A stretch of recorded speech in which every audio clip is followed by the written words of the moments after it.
আজকে আমি এই তেলাপুয়া মাছের রেসিপি বানিয়ে দেখাবো তোমাদের, তাই প্রত্যেকের কাছে অনুরোধ রইল আমার এই ব্লগটি শেষ পর্যন্ত দেখে যাওয়ার। নমস্কার, আমি সুশান্ত বসা। আজও নিয়ে চলে আসলাম তোমাদের জন্য আমার নতুন একটা ব্লগ। তো কথা হলো, আজকে আমার ব্লগটি দোকানের হবে কোনো কারণবশত আজ আমার দোকানটা খোলা হয়নি, তাই ভাবলাম আমি আজ তোমাদের আমার নিজের হাতে তৈরি মাছের রেসিপি দেখাই। তো আজকে সকাল সকাল আমি বাজার থেকে এই মাছগুলো কিনে নিয়ে আসলাম। আর এই মাছটি তোমরা কি নামে চেনো একটু কমেন্ট বক্সে বলে যাবে। প্রথমে মাছটা ভালোভাবে কেটে নিলাম, আর এদিকে আমার বৌদি সুজি খাচ্ছিল, অপরদিকে আমার ভাগনা ফোনটা নিয়ে আমার বৌদির ভিডিও শুট করছিল। আর এদিকে ভালো করে মাছটা কেটে 3-4 বার পরিষ্কার জলে ধুয়ে নিলাম। ভালো করে ধোয়া হয়ে গেলে এবার চলো রান্নার পালা। আর এদিকে আমার মা আর আমার দিদি শাক বাজছিল, তাই ভাবলাম তোমাদের একটু দেখিয়ে দিই। প্রথমে উনুনটা ধরিয়ে দিলাম, আর এদিকে উনুনে কড়াইটা রেখে দিলাম। আর কড়াইটা গরম হয়ে গেলে দিয়ে দিব কড়াইয়ে সরষের তেল। আর এদিকে মাছটায় নুন হলুদ দিয়ে ভালো করে মাখিয়ে নেব। আর এদিকে ভালো করে তেলটা গরম হয়ে গেলে মাছগুলোকে দুপিট করে ভেজে নেব। আর ভাজা হয়ে গেলে একটা পাত্রে মাছগুলো তুলে রেখে দেবো। একে একে সবগুলো মাছ ভাজা হয়ে গেলে মাছগুলো সাইডে রেখে দেবো। আর এদিকে তেল গরম অবস্থায় গোটা সরষের ফোড়ন দিয়ে আলুগুলো ছেড়ে দিলাম। আর আলুগুলো একটু ভাজা হয়ে গেলে আলুতে একটু অল্প করে হলুদ দিয়ে বেশ কিছুক্ষণ ভেজে নেব। আর ভাজা হয়ে গেলেই আলুগুলোকে তুলে সেই মাছ রাখা পাত্রে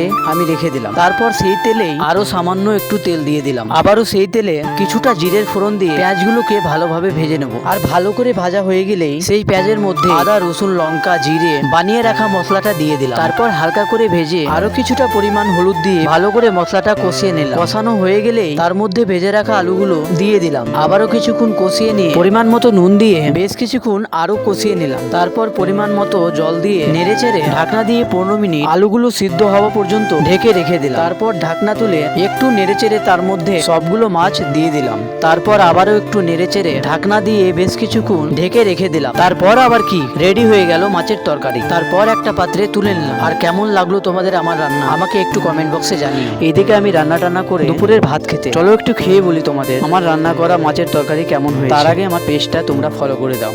আর সত্যি বলছি বন্ধুরা, এতটা সুস্বাদু হয়েছে যে তোমাদের কি করে বলবো, এক কথায় অসাধারণ হয়েছে। তো চলো আজকের জন্য এতটাই। যদি আমার ব্লগটা ভালো লেগে থাকে তোমাদের, অবশ্যই করে এই ভিডিওটি একটা লাইক করে দিবে। টাটা।